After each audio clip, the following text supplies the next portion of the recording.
Hello.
My first live stream in about 4 weeks, I think.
That was a little bit overly dramatic.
recite some poetry. I'm not sure if I remember.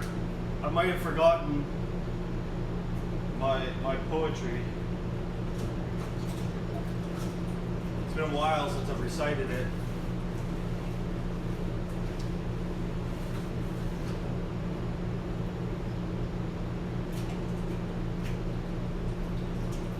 Hamlin towns in Brunswick, my famous Hanover city.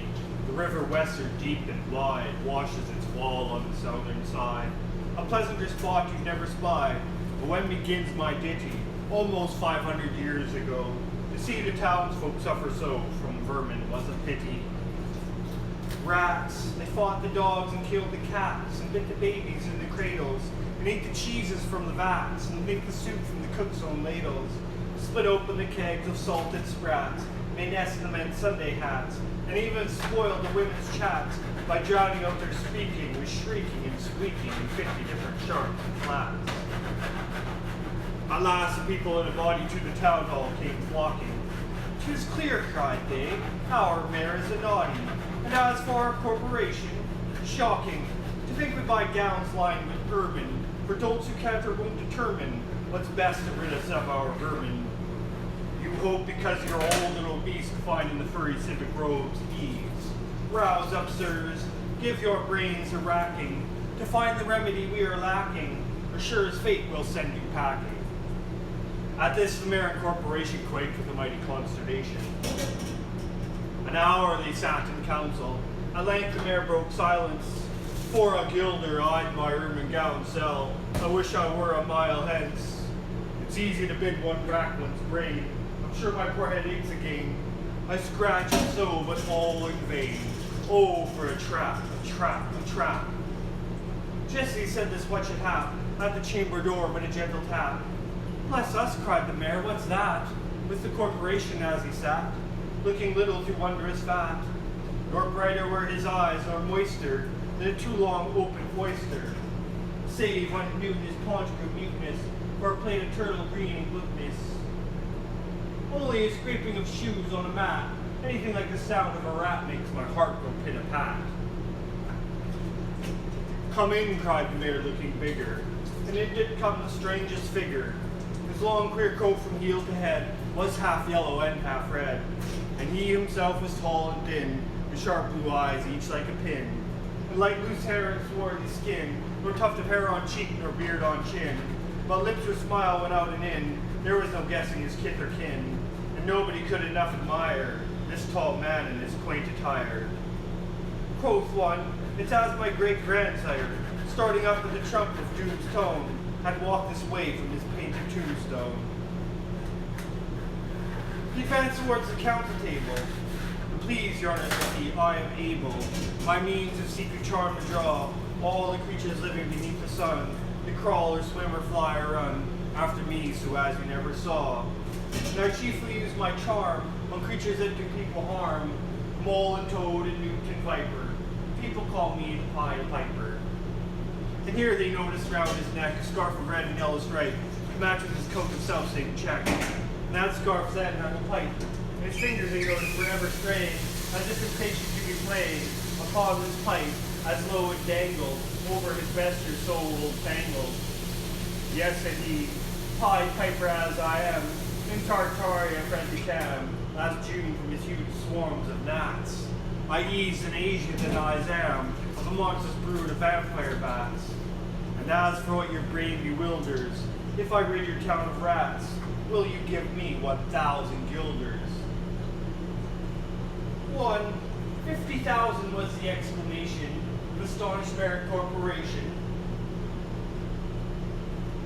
Into the street the piper stepped, smiling first a little smile, as if he knew what magic slept in his quiet pipe a while. Like a musical little adept, he blew his pipe into the street the piper stepped, smiling first a little smile, as if he knew what magic slept in his quiet pipe a while. Like a musical adept, blow his pipe, his lips he wrinkled, and green and blue his sharp eyes twinkled, like a candle flame where salt is sprinkled. And ere 3 shrill notes the pipe uttered, he heard as if an army muttered, and the muttering grew to a grumbling, the grumbling grew to a mighty rumbling, and out of the houses came the rats tumbling. Great rats, small rats, lean rats, brawny rats, brown rats, black rats, gray rats, tawny rats, grave old potters, gay young friskers, fathers, mothers, uncles, cousins, talking tails and pricking whiskers, families by tens and dozens, brothers, sisters, husbands, wives, followed the Pied Piper for their lives, from street to street he piped advancing, and step for step they followed dancing, until they came to the river Weser, where an old plunged and perished, save one who stout as Julius Caesar, swam across and lived to carry, I see the manuscript he cherished, to Ratland home his commentary, which was, at first shrill notes of the pipe, I heard a sound as a scraping tripe, and putting apples wondrous right into the cider presses gray, and moving away of pickle tub boards, leaving a jar of concert cupboards, and drawing the corks of train oil flasks, and breaking nips of butter casks. It seemed as if a voice, sweeter far than my harp or my psalteries breathe, called out, "Oh, rats, rejoice! The world has grown to a vast dry saltery.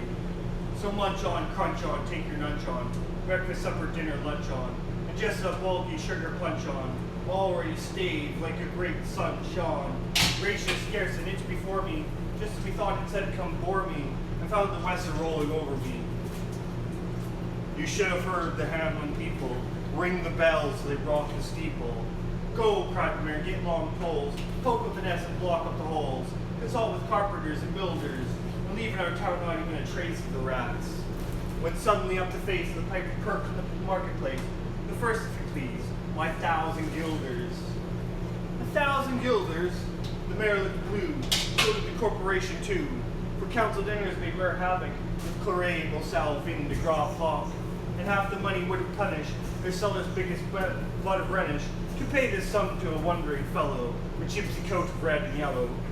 Besides, quoth the mayor with a knowing wink, our business was done at the river's brink. We saw with their eyes the vermin sink. What's dead can't come to life, I think. So, friend, we're not folk to shrink from our duty of giving you something to drink, and a matter of money to put in your poke. But as for the guilders, what we spoke of them, as you well know, wasn't joke. Besides, our losses made us thrifty. 1,000 guilders, come, take 50. The piper's face fell and he cried, no trifling, I can't wait beside. I promised a visit by dinner time, Baghdad, and accept the prime, the head cook's potage. All he's rich in, for having left in the caliph's kitchen, of a nest of scorpions, no survivor. With him I prove no bargain driver. With you don't think I'll bait a stiver. The folks who put me in a passion, and find me pipe after another fashion. How, cried the mayor, do you think I brook, being worse treated than a cook, insulted by or ribald, with idle pipe and vesture piebald? Threaten us, fellow, do your worst, blow your pipe until you burst.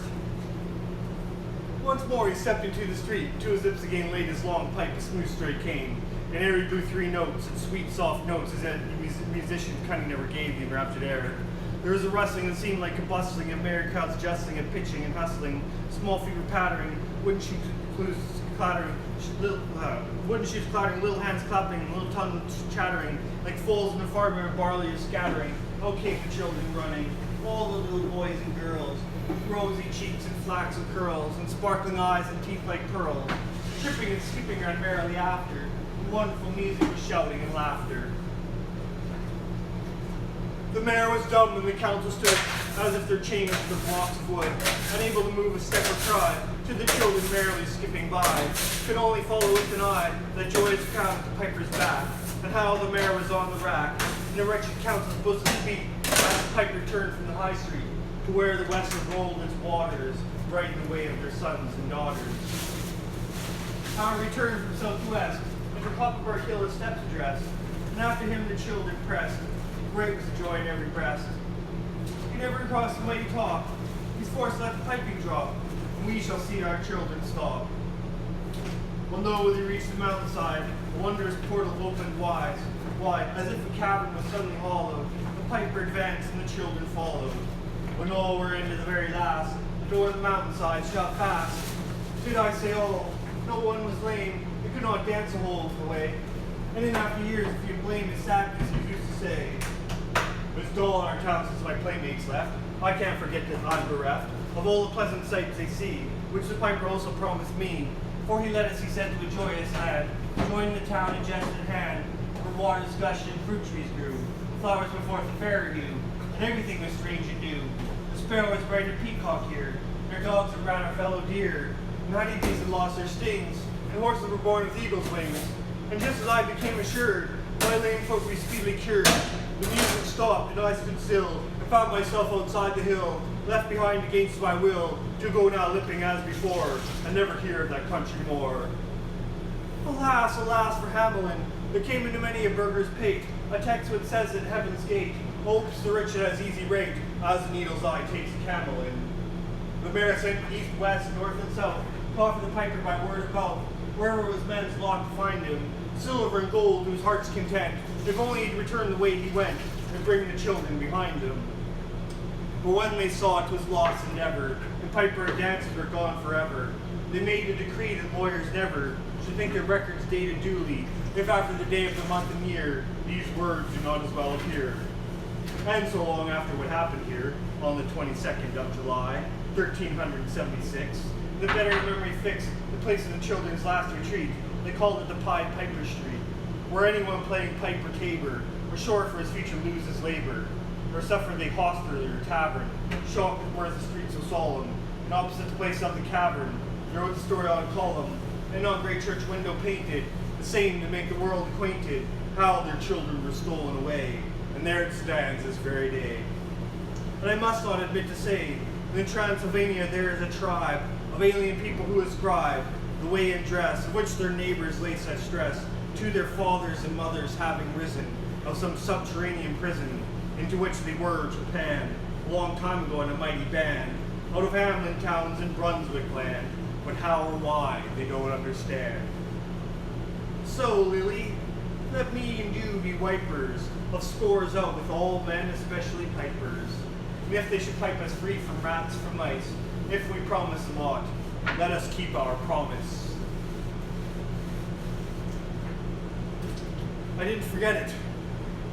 It's still there. Oh yeah, I just played some songs. Well, I only played 2 songs. I played them pretty good though. Didn't make any mistakes.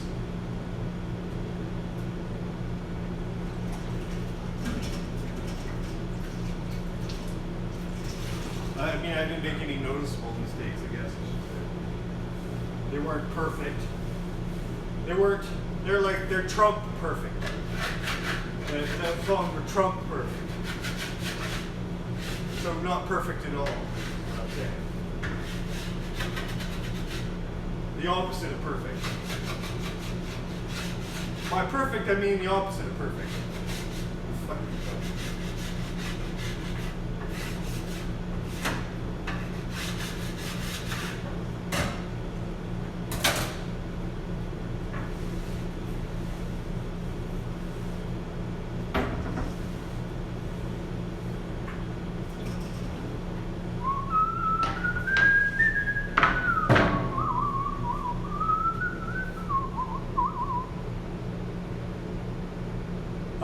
Okay. Have a great day. Thanks for watching. Yeah. Yeah, I still haven't memorized it. I'm sure I can play My Heart Goes On. I just haven't memorized it. It's not by heart yet. I haven't memorized it by heart.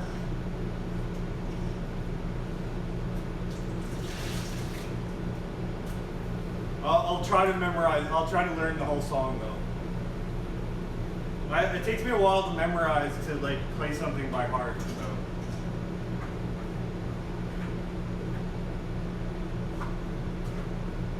I have to play it over and over and over again. Over and over and over again. Oh, thank you. Thanks for watching.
Da da da da da da da da da da da da da doo.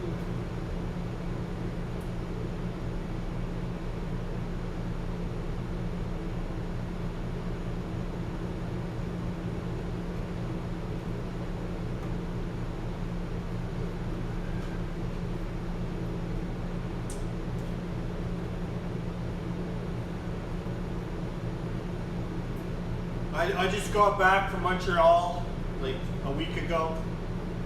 It was a week ago, yeah, maybe a little bit more than a week ago now. It's a great city, beautiful, a beautiful winter city.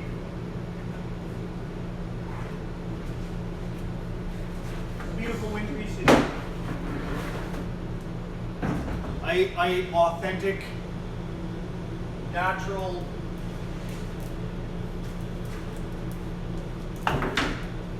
Montreal style bagels in their natural habitat.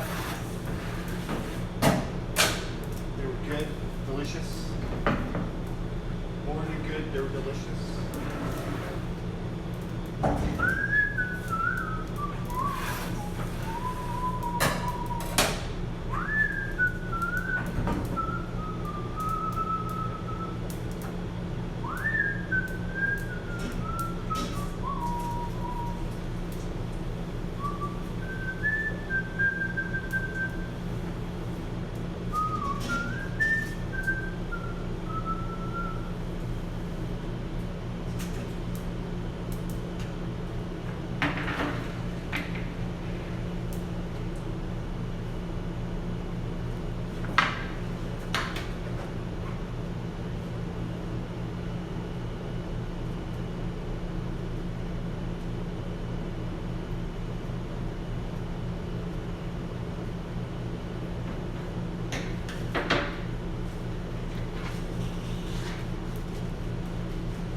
There once was a young man named Roland Pye who played the recorder when he wasn't baking bagels.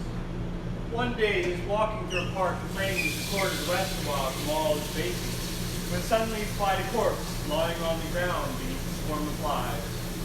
He put down his recorder, walked over to the corpse, shooed the flies away, and covered the dead man in stones. Returning to his oven later that day, he found that his oven blade had gone on by itself and already baked half the bagels he needed. From that day on, Roland Pye was the happiest baker alive. He'd bake until he was tired, and he'd pull his recorder out of his pocket while his oven blade went on by itself. But Roland Pye lived in a town whose mayor did not admire his skill, was jealous of his fame. So the mayor devised a plan to rid the town of Roland. In the beginning, he said that Roland was a good worker, but lazy. Next, he said that Roland baked a whole lot, but badly. Then he accused Roland of being a sorcerer, and the people turned on him. Therefore, Roland Pye took his recorder and left his home behind. When Roland Pye came to a neighboring town, he went to all the business owners, but none of them would give him any work. Finally, he met an old busker and asked him for work to keep body and mind together. Come along with me, said the old man. We will share arms.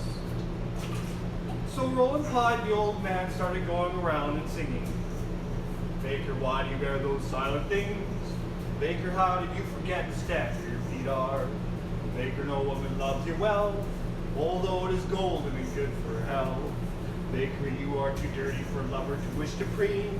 Your limbs are the knots and cords of an old-fashioned machine. Baker, line the rings and bash the boards. You don't need their applause for a thing that is yours. You are a baker and are what you are, not by a miracle, but by the work of your arms. Baker, be who you are. Everybody gave alms the old man, but to Roland they said, what does a young man like you owe begging? Why don't you work for a living? Nobody will hire me, replied Roland Pye. That's what you say. There is a king with so many hungry soldiers that he'll pay good wages to anyone willing to feed them.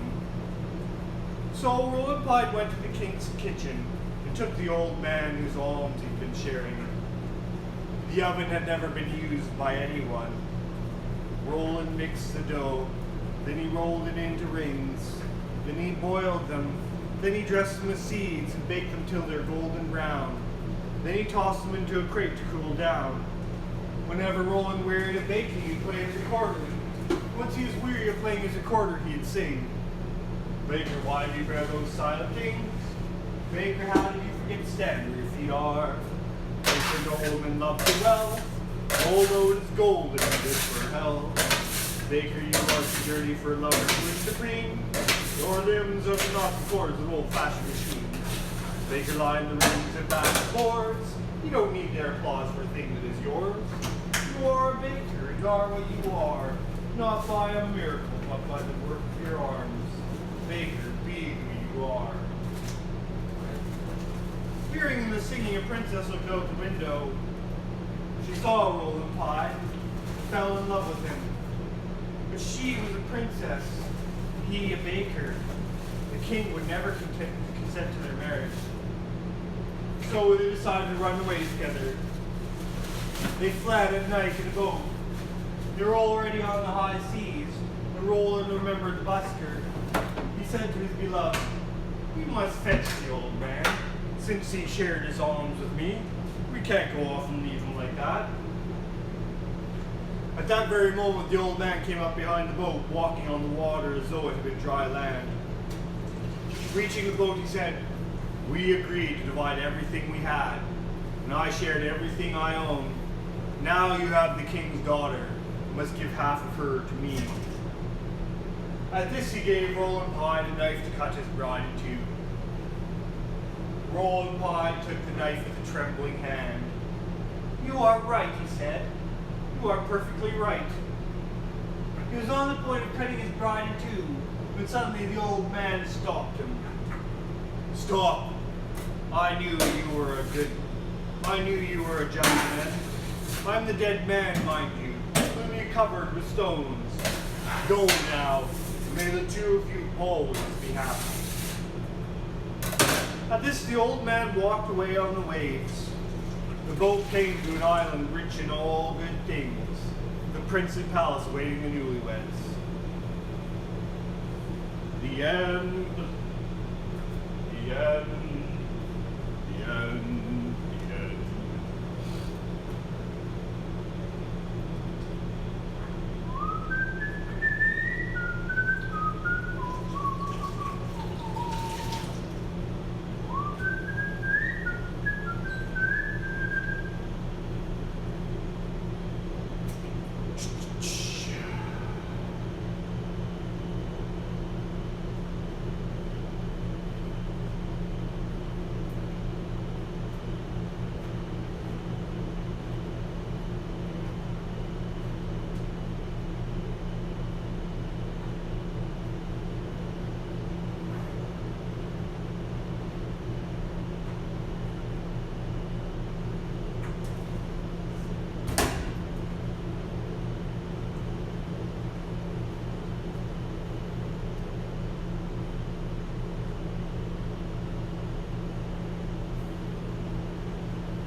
Spectacular.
Yeah, like I said, I just got back from Montreal, and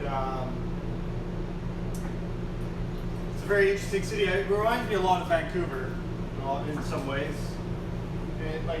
It's sort of in the same kind of environment. It's sort of wedged in between, like the downtown sort of wedged in between the mountains and the sea.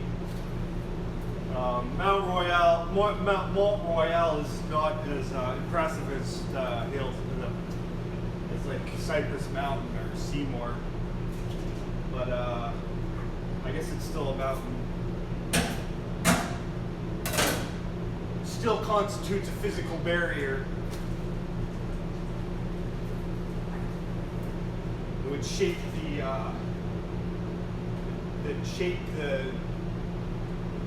city that surrounded it, shaped and influenced it. Montreal. And then I ate bagels. I ate bagels at Saint Viator, and I had a bagel at Real Bagel. Real Bagel.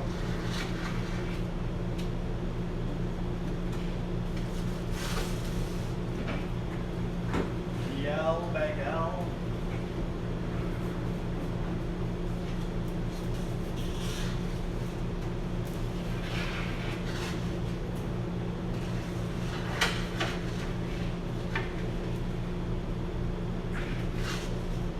I did not have a chance to go to Fairmont Hotel though, or Fairmont Bagel, or whatever it's called.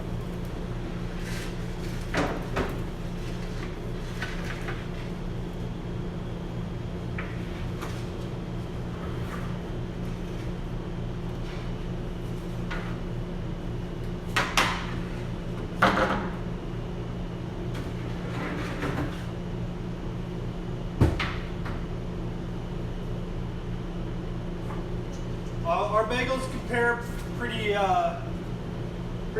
favorably to the Montreal bagels.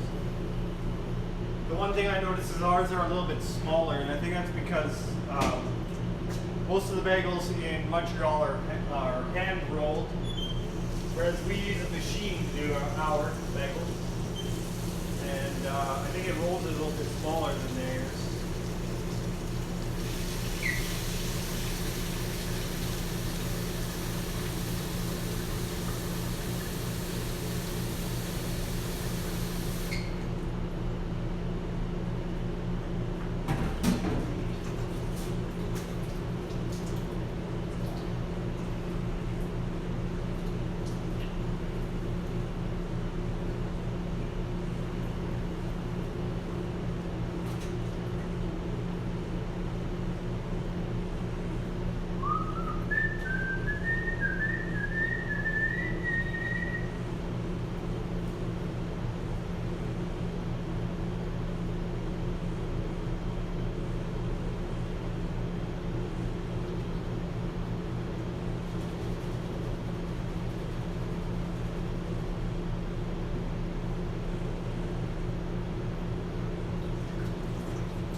first thought was he lied in every word, that hoary cripple with a malicious eye, Askins to watch the working of his lie on mine, the mouth scarce able to afford suppression of the glee, the person scored its edge at one more victim gained thereby. What else should he be sent for with a staff, but save the waylaying with his lies and snare, while travelers might find a poster there, and ask the road, I guessed what skull-like laugh would break, what crutch can write my epitaph for pastime in the dusty thoroughfare. If at his counsel I should turn aside into on the track which all agree hides the dark tower, yet acquiescingly I did turn as he pointed, neither pride nor hope rekindling at the end descried, so much as gladness some end might be. For what with my whole world wide wondering, what with my search drawn out through years, my hopes dwindled into a ghost not fit to cope with that obstreperous joy success would bring. I hardly tried now to rebuke the spring, my heart pain finding failure in its scope. As a sick man very near to death seems dead indeed, the fields begin and end the tears, and takes a farewell of each friend, and hears one bid the other go, draw breath, freely or outside, since all is over, he saith, and the blow fallen no grieving can amend. While some discuss if near the graves be room enough for this, but when a day suits best for carrying the corpse away, with care about banners, scarfs, and staves, and still the man hears all and only craves, you may not shame such tender love and stay. Thus I had for so long suffered in this quest, heard failure prophesied so oft be grit, so many times among the band of wit. The knights who to dark tower search address their steps, but just fail as they seem best, and all doubt was now should I be fit. So quiet as despair I turned from him, that hateful cripple, out of his highway into the path he pointed, all the day being a dreary one at best, and dim was settling into its close, yet shot one grim red leer to see the plain catch its astray. For mark, no sooner was I fairly found, pledged the plain after a pace or two, and pausing for backward a last view, over the safe road 'twas gone, grey plain all round, nothing but plain to the horizon bound. I must go on, naught else remained to do. So on I went.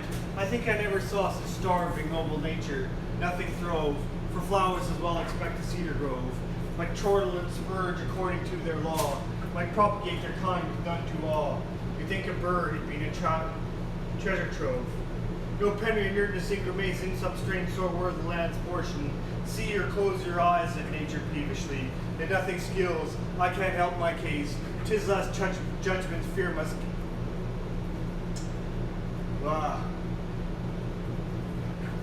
Oh, it's been a while since I've last recited this one.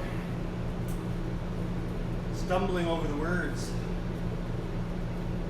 I might have to start over again now. Alive, he might be dead for aught I know, with red gaunt and callous neck strained, and shut eyes beneath the rusty mane. Seldom went such grotesqueness with such woe. I never saw a brute I hated so. He must have been wicked to deserve such pain. I shut my eyes and turned them on my heart, as a man calls to wine before he fights.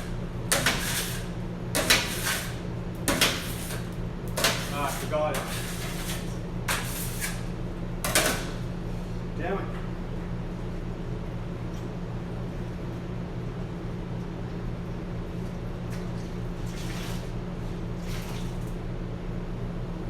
I haven't forgotten it. I guess I need to practice it quietly sometime. Get it refreshed. Oh, back to work.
once was a rich man who had just one son. The boy was dearly loved by his father. As everybody knows, the greatest scourge on earth for a rich man is work. Therefore, when his son turned 14, the father decided to send him to school to learn the science of laziness. On the same street as the rich man there lived a famous and highly respected professor who had never done a lick of work in his life he could get out of doing. The rich man called on him and found him stretched out in the garden under a fig tree with a cushion under his head, a cushion under his back, and a cushion under his buttocks. Before talking to him, I must first see how he does, said the rich man to himself. And he hid behind a hedge to observe the man.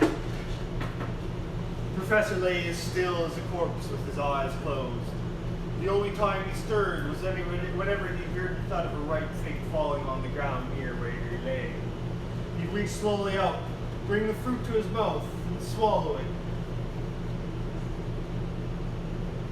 Then he wouldn't stir again until another fig fell. This is just the professor my son needs, decided the rich man. And he came out from his hiding place, introduced himself, and asked the professor if he'd teach his son the science of laziness. Old man, answered the professor just above a whisper, don't talk so much. It tires me to listen to you. If you want to bring your son up as you and I are, just send him to me. At this, the old man went home, took his son by the hand, thrust a feathered pillow under his arm, and led him to the garden. I urge you, he told him, to do everything you see this Professor Vitalist do. The boy, who already had an inclination for that particular science, also stretched out under the fig tree. Observing his teacher, he saw him reach for every fig that fell and bring it to his mouth. Why should I work myself to death reaching for figs, he thought. He lay there with his mouth wide open. Soon a fig fell into his mouth, and he let it go down slowly. Then he reopened his mouth. Another fig fell. This time it missed. He lay there perfectly still and murmured, "Why so wide at the mark? Fig fall into my mouth." Seeing how wise his pupil already was, the professor said, "Go on now. You have nothing to learn from me. You can even teach me something." So the boy went home to his father, who thanked heaven for having given him such a smart son.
Beauteous bagels.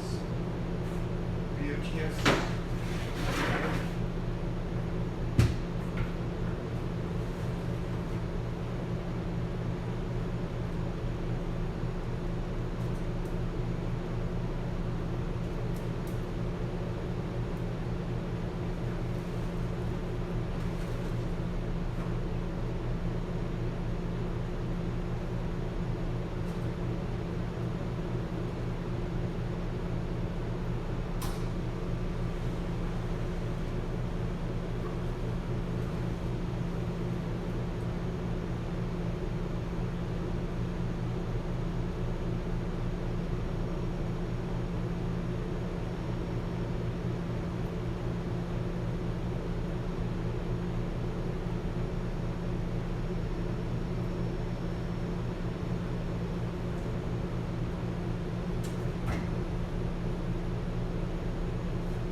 Howdy.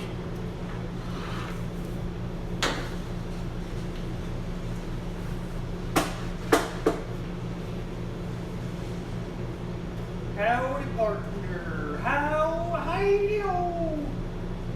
Hi-yo. Howdy-yo.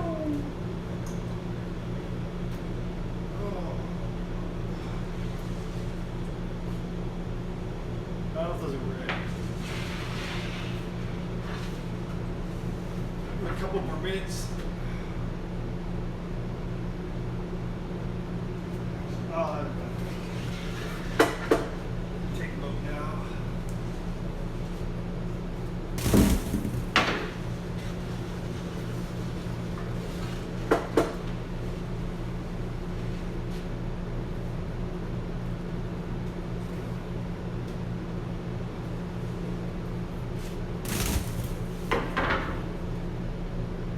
Making bagels.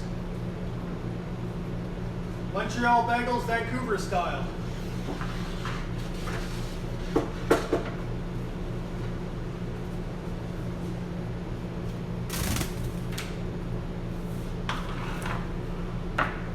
B-A-G-E-L-S. Bagels.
Just need to go to the back for a minute.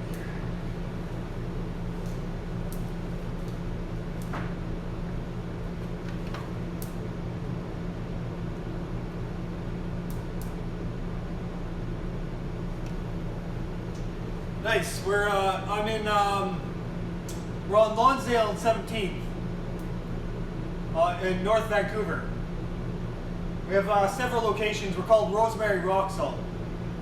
I'll be back in 1 minute though.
Nice. Yeah, we'd love to see you come down and get a bagel.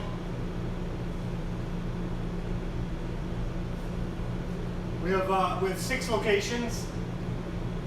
The one I'm at right now is on the North Shore, on Lonsdale and 17th, and then we have one in Commercial and Kitchener, I think. Commercial and Kitchener.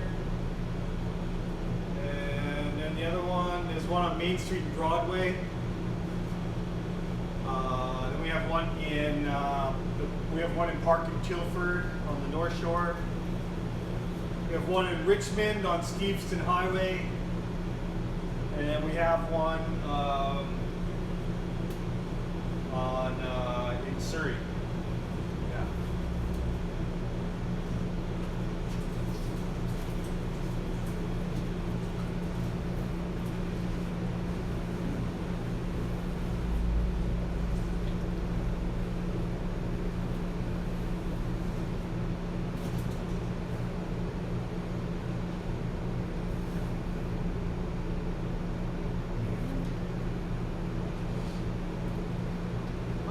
I'm not a manager, but I'm one of the senior bakers. I guess you call me a baker with seniority. I've been with this company for almost 6 years now. Maybe it's more than 6 years now. I don't know. I'm too busy baking to manage anything.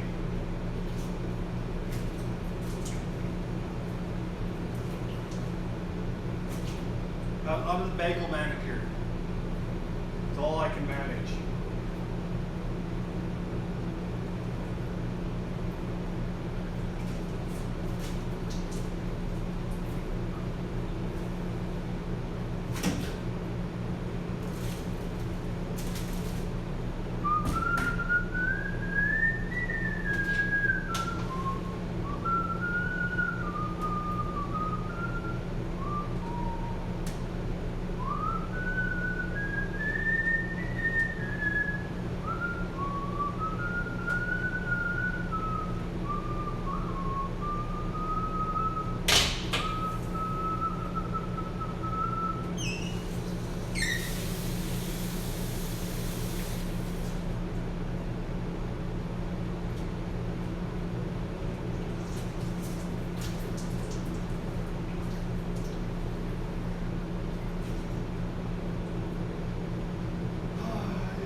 When, in the course of human events, it becomes necessary for one people to dissolve the political bands which connected them to another, and assume them among the powers of the earth and the when, in the course of human events, it becomes necessary for one people to dissolve the political bands which connected them to another, and assume among the powers of the earth the separate and equal stations to which the laws of nature's God, entitle them. A decent respect for the opinions of mankind requires that they should declare the causes which impel them to the separation. We hold these truths to be self-evident, that all men are created equal, that they are endowed by their universe with certain unalienable rights, that among these are life, liberty, and the pursuit of happiness. And to secure these rights, governments instituted by men, deriving their just power from the consent of the governed. And whenever any form of government becomes destructive to these ends, it is the right of the people to alter or abolish it, and to institute new government, laying its foundations on such principles, and organizing its power in such form as to them shall seem most likely to affect their safety and happiness. Prudence indeed will dictate that governments long established should not be changed for light or transient causes. And experience accordingly has shown that mankind are more disposed to suffer when evils are sufferable than right themselves by abolishing forms to which they have become accustomed. But when long train of abuses and usurpations, pursuing invariably the same object, evinces a design to reduce them under absolute despotism, it is their right, it is their duty to throw off such government and provide new guards for their future security. Such has been the patient sufferance of these colonies, and such is the necessity which constrains them to alter their former systems of government. The history of the present King of England is a history of repeated injuries and usurpations, all having in direct object the establishment of an absolute tyranny over these states. To prove this, let facts be submitted to a candid world. Is refused assent to laws most wholesome and necessary for the public good.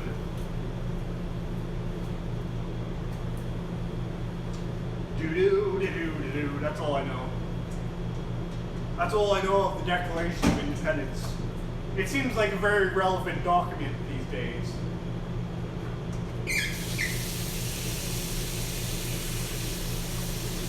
Maybe the President of the United States of America should read it. If he could read, that is. Old Dictator Donald, he needs to brush up on his Declaration of Independence knowledge. Dictator Donald.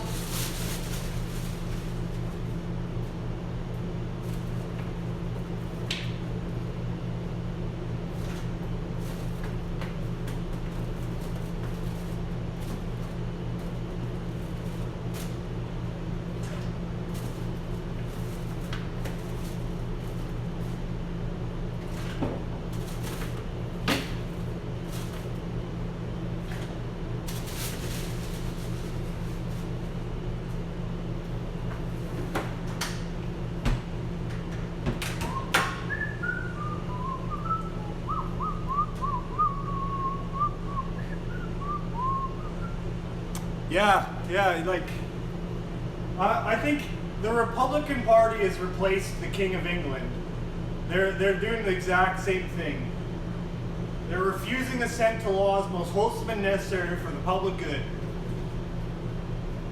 That's what the Republican Party does now. They contradict the Declaration of Independence. That's their job, is just to contradict the Constitution and contradict the Declaration of Independence. That's their official job. That's what Republicans do for a living. It's really sad. It's really, really, really sad, but it's how it is, I guess.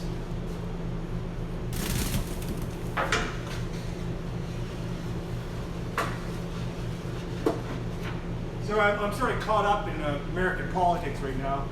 A little bit obsessed with it.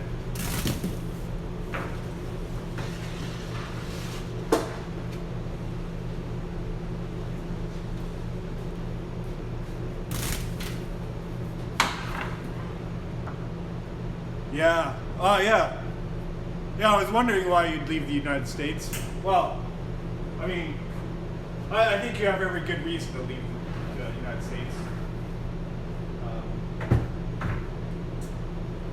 It's a great country, don't get me wrong, but something's terribly wrong right now. Something fishy's going down. Democracy is being undermined.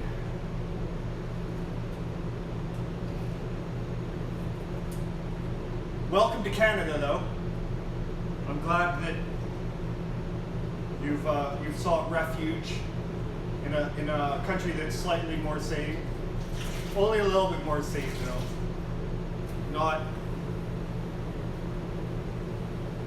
Not leaps and bounds more safe. Just a little bit more.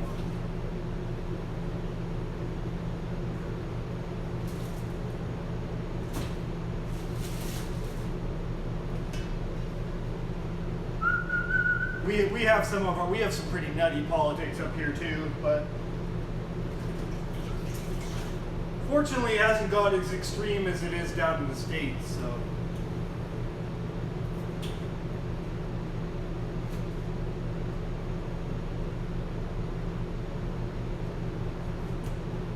Sanity will be restored one day. Oh, nice. Yeah.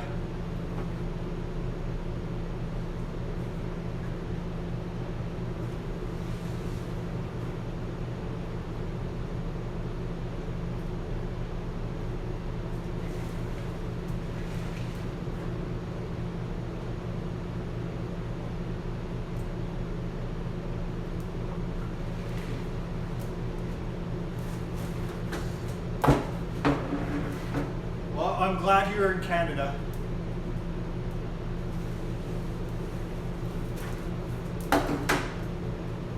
We need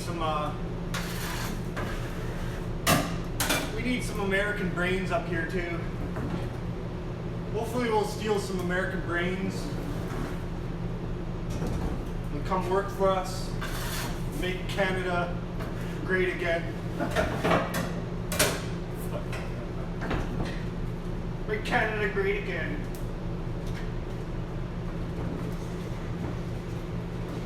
We're not building a wall. We'll let you in.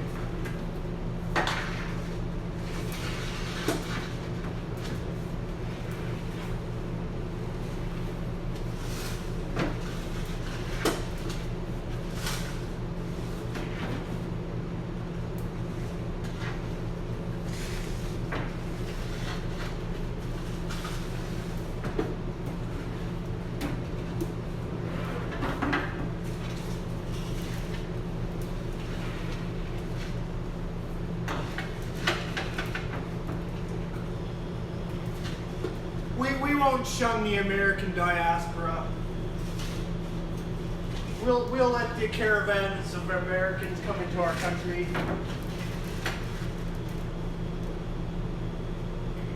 The weak and huddled masses of Americans, we'll accept you into our country.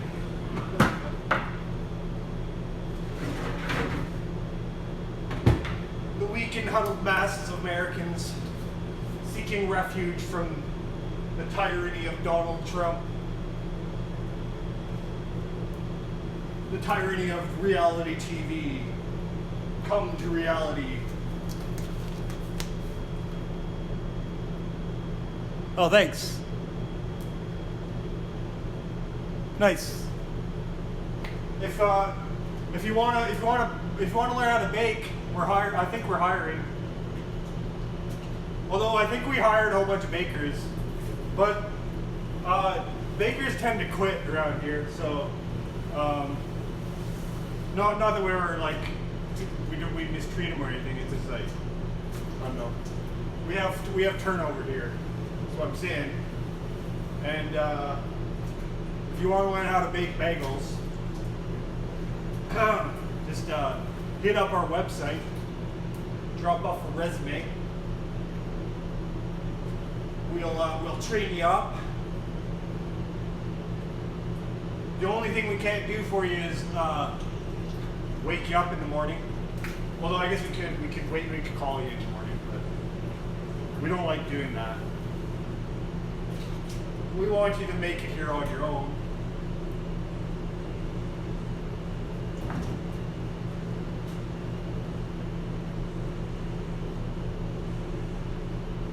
Vacancy bagels, Canadian style. Canadian style begaggles.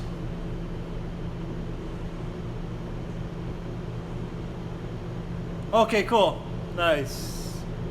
I put stuff on YouTube too. Sometimes. Or yeah.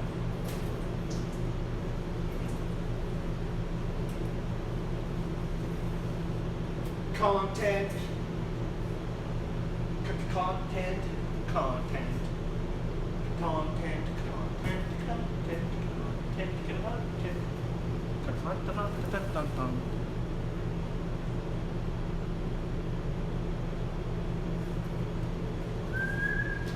Sweet. Yeah, this this is like sort of in between cooking and baking. It's yeah, I guess it's like hybrid cooking and baking. You're cooking the bagels and you're baking them. It's a fun job. You gotta be able to tolerate repetition and early mornings and what else do you need for this job? You need to have good visual, you have to have good observation skills. Good eyesight would help. I guess. Or decent eyesight. I guess you don't have to have good eyesight. I guess he'd probably be half blind, actually. I don't know. I shouldn't.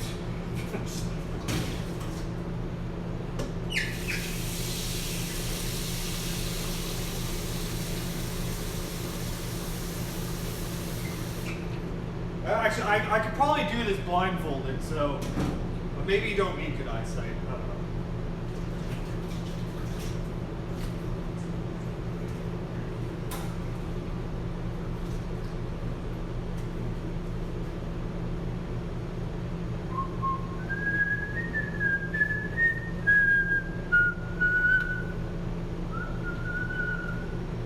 Yeah, a culinary background is a great background to have for a job, for this job.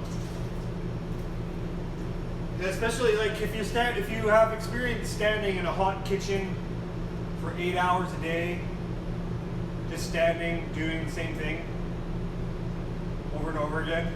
I'm not trying to make it sound bad. I enjoy my job, but it is, you know, it is repetitive, obviously. So you can easily ascertain that truth for yourself, I guess.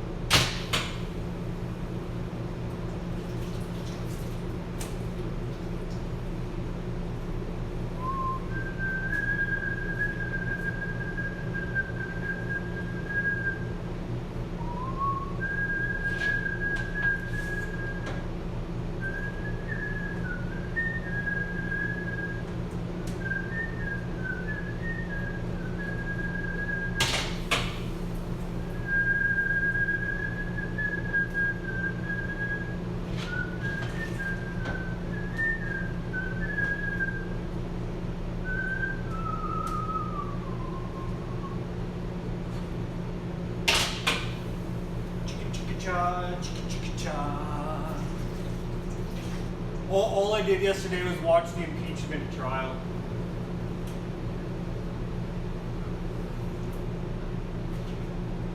It's terrible. I need to stop it. It's causing me mental harm, I think. It's schizophrenic. It's like you go in between reality and it's like switching in between reality and not reality. It's really, really hard to take sometimes. Like going from the Democrats who are like pretty grounded in reality, and going to the Republicans who are like in complete fantasy land. I don't even know. Sometimes don't even know what they're talking about.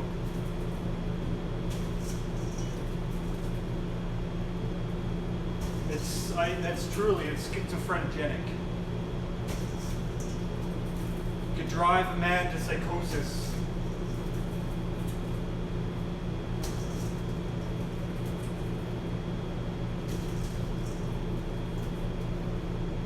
It could drive a whole nation to psychosis, really. I'm worried about America. America.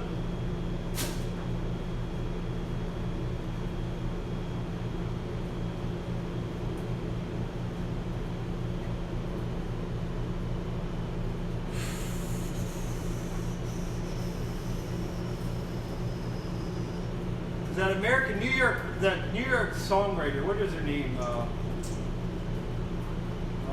don't know her name.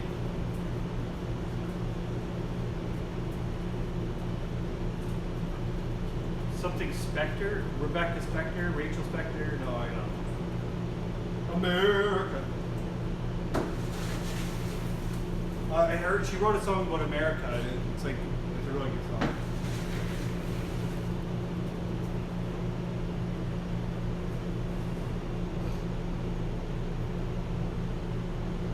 Yeah, I know.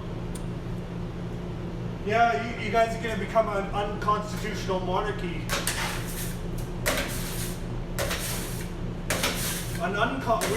We at least have a constitutional monarchy up here in Canada. You guys are about to get an unconstitutional monarchy.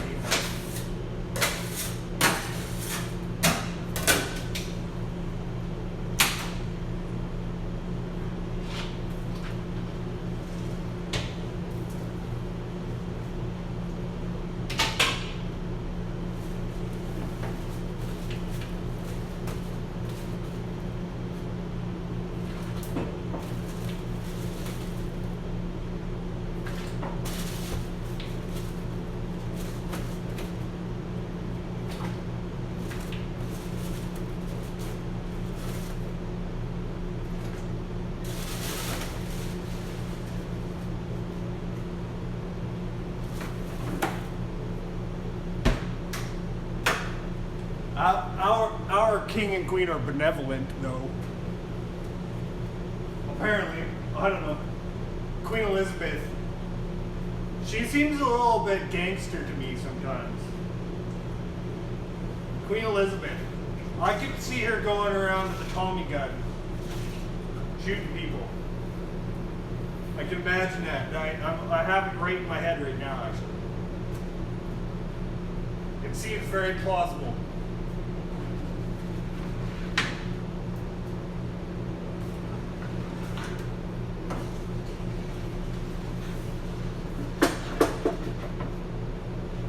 She might actually be more gangster than Donald Trump is.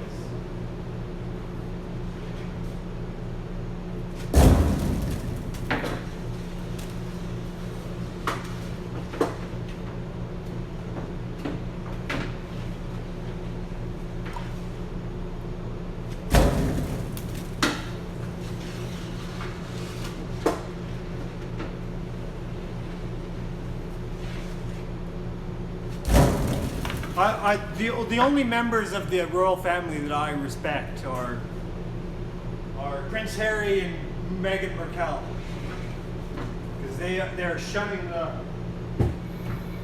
they're teaching royalty a lesson for the 21st century. That's what I think.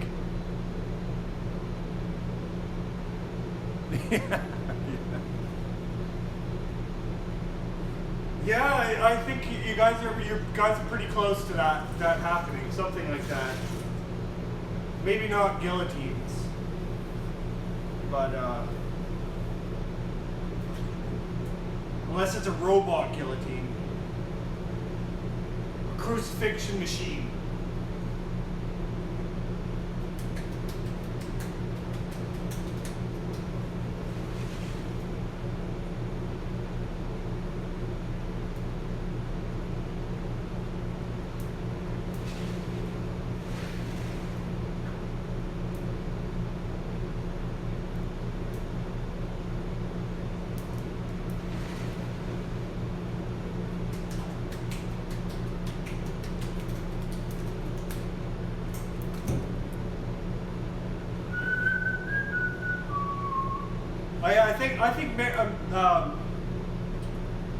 I think the American public need to be protesting a little bit more.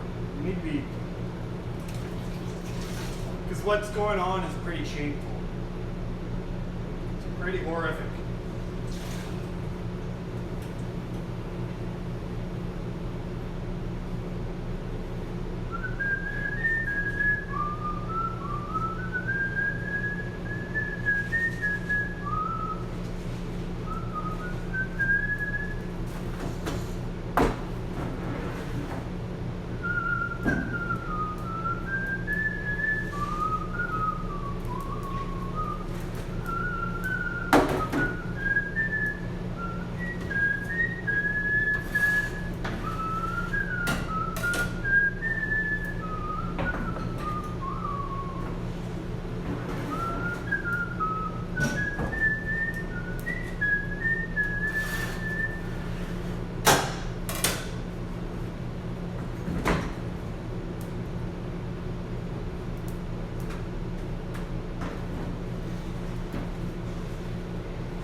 da dee dee dee dee dee dee.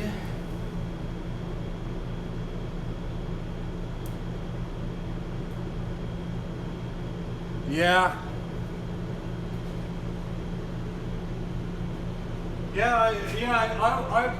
I'm expecting a similar outcome.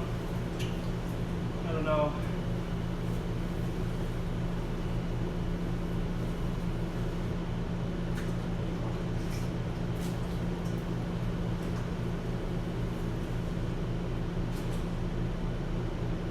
Trump seems to be making a lot of enemies with people that used to be his friends. And he's trying to make friends with a lot of people that used to be their enemies.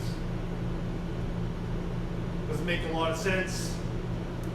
It's a topsy-turvy world.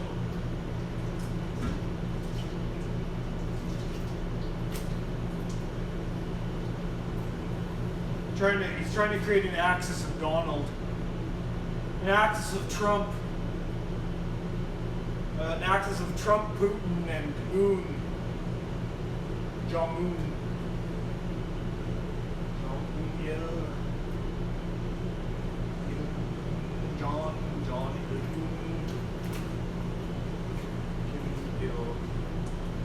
what's the name of the dictator of North Korea? Kim Jong-un? Oh yeah, Kim Jong-un. Kim Jong-un. Oh, I forgot this bagel. Oops. It's too late for that one.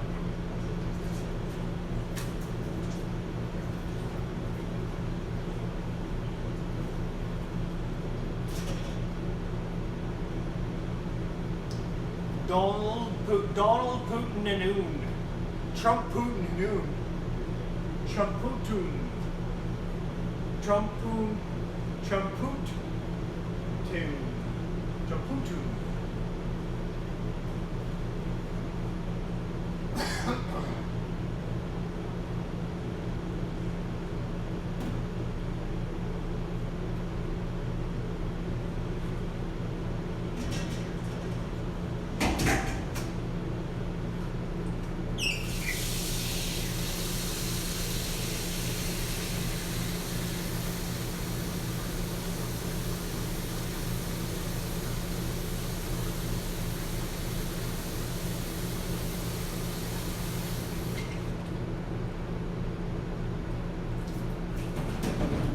It's almost coffee time, just letting you know. I need to get some coffee from Starbucks. That great American institution.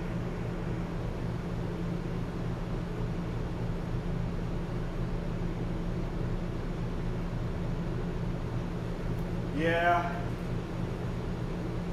I still feel sorry for the people of North Korea. They must be suffering horribly. It doesn't seem like the West can do anything about them. Sort of a thorn in the side forever.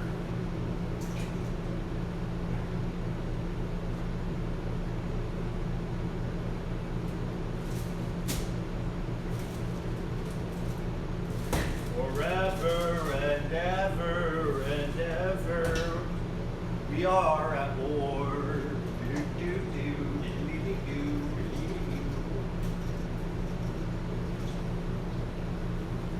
Forever and ever and ever and ever and ever and ever and ever, forever and ever and ever, forever and ever and ever,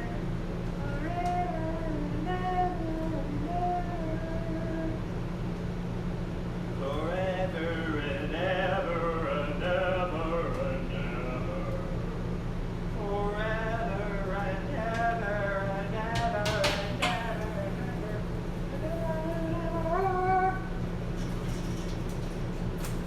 Oh my God.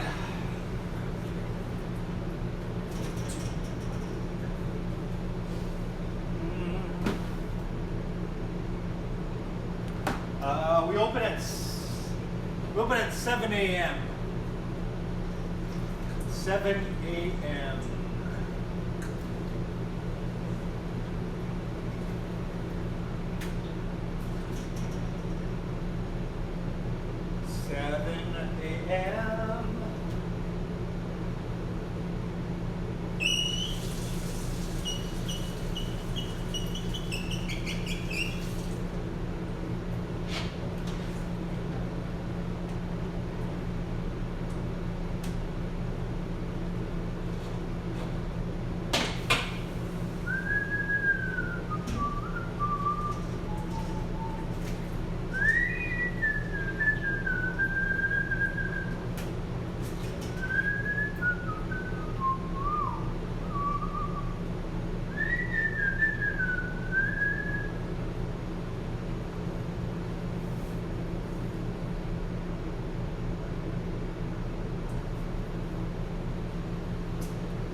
We have two bakers on this location, so I bake. Let's see. Let me try to do the math in my head here. I get if I just guessed, it would probably be 700 to 800 bagels. I bake. Let's see, 5, 4, 9, 10, 11. I bake about 20 to 25 batches from my from 2:30 until 10:30. So yeah, about 20 to 25 batches. And there's 30 bagels in a batch. Maybe I bake more than that. That's about 600 bagels, I guess, right? Yeah. Probably about 30 batches, I guess.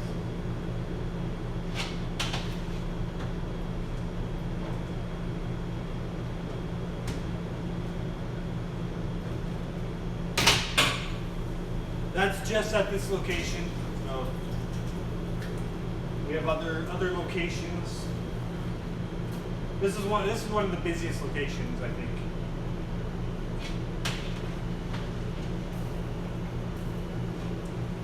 I think our Main Street and Broadway is pretty busy too.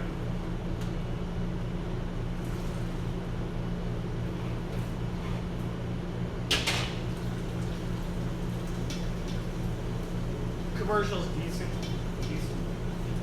Does a decent job.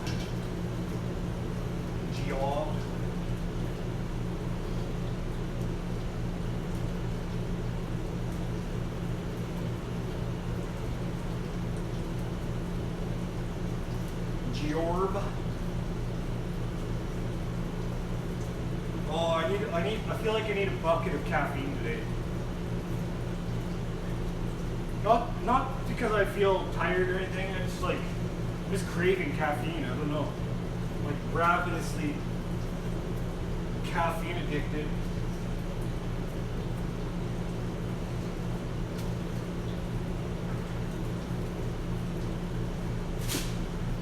I think I need a big cold brew. Like 500 milligrams of caffeine in it. I don't even need it. I just want it though.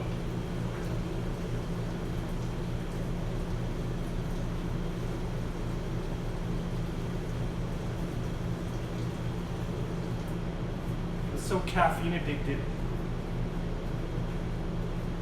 Calf-addicted. Calf-addicted.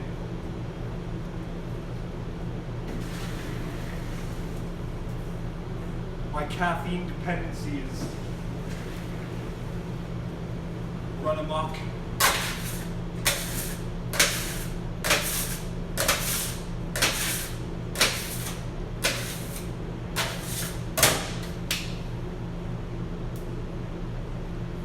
Coffee, the other black gold.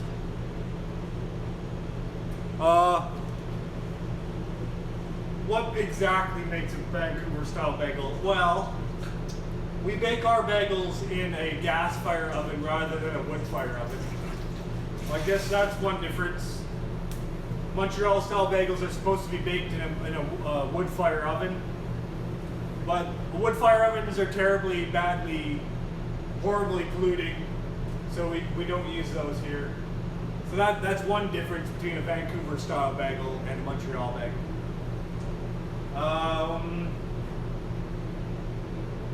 I think that's the only difference. The other difference is their Montreal style bagels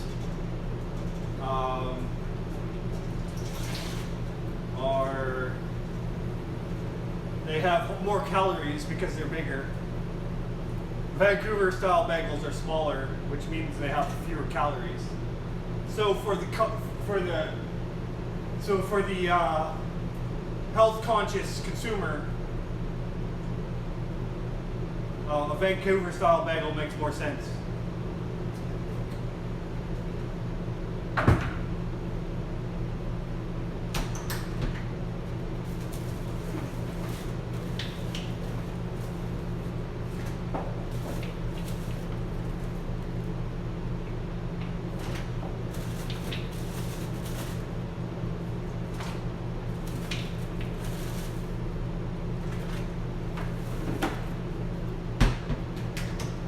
I dream of one day of making an oven that runs on garbage.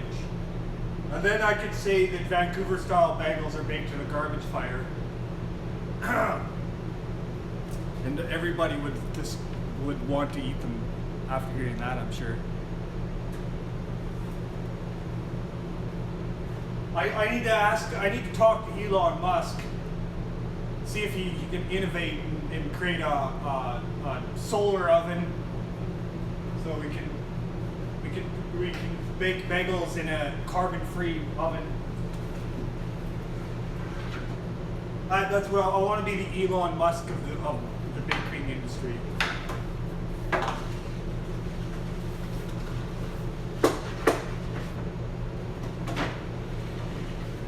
I'll call my business Garbage Fire Bagels.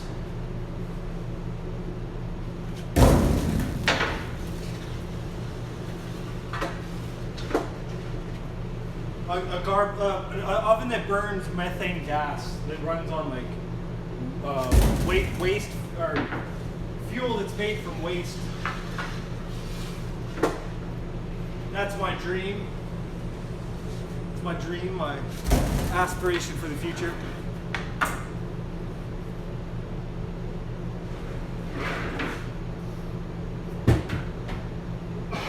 Excuse me. Oh man, it's coffee time. It's coffee time. Sweet angels of merciful caffeination. Sweet angels, sweet angels. Sweet angels, sweet angels. Oh, oh, oh. Sweet angels.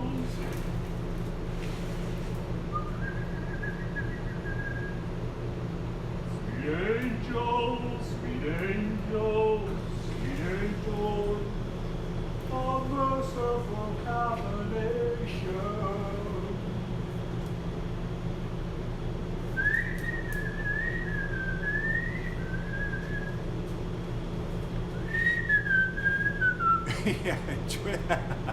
Yeah, exactly. That's my motto. Yeah, man. Ignore the smell, enjoy the taste. Oh man, that's golden. That's so golden. Yeah. Ignore the smell, enjoy the taste. That's an awesome motto. That is a slogan that will get them in through the door, I'm sure.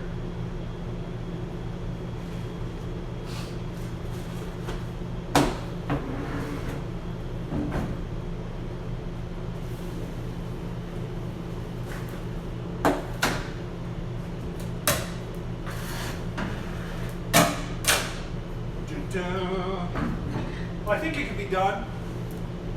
Like a oven that just, I don't know. You'd have to make it so that whatever pollutants are in the garbage are not permeating the bagels. I guess. I'm not sure how you. I mean, yeah, you'd have to convert the garbage into some kind of fuel source, and then. I don't know.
Yeah.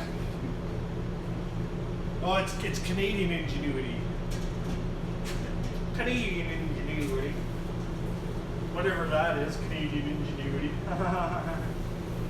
No, we invented the smartphone, and we just didn't make it popular. That BlackBerry company up there,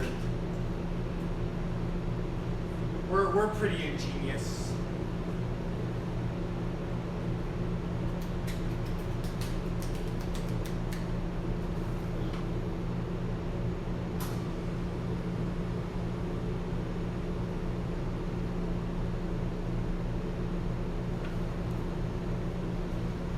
Yeah, I think there's ways of converting like organic waste into methane.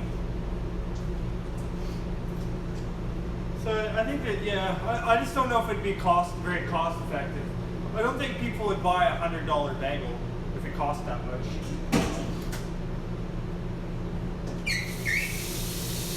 You'd have to find a way of making it cost effective, efficient.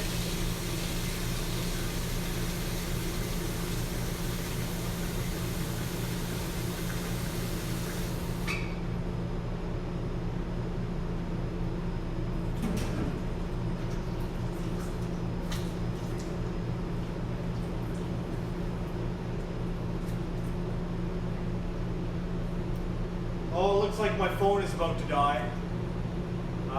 Yeah, I guess I should go get a coffee. My coworkers are going to come in pretty soon too, so. And yeah, I think I'm going to shut the broadcast down. I've enjoyed my conversation this morning though. Thank you for watching. Thank you for your comments. I've had a pleasant conversation with somebody I don't know. It's been a very pleasant parasocial experience. A pleasant parasocial experience. Parasocial.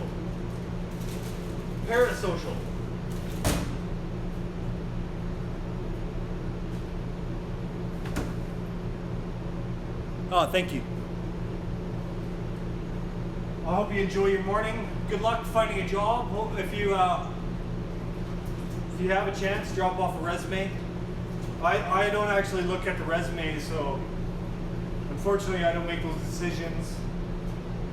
But if you have the experience, I'm sure we'll hire you.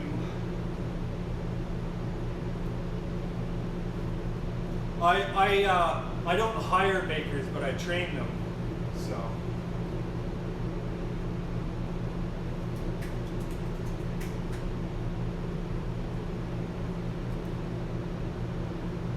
sometimes I think I should do the hiring so that I don't have to waste my time with the training.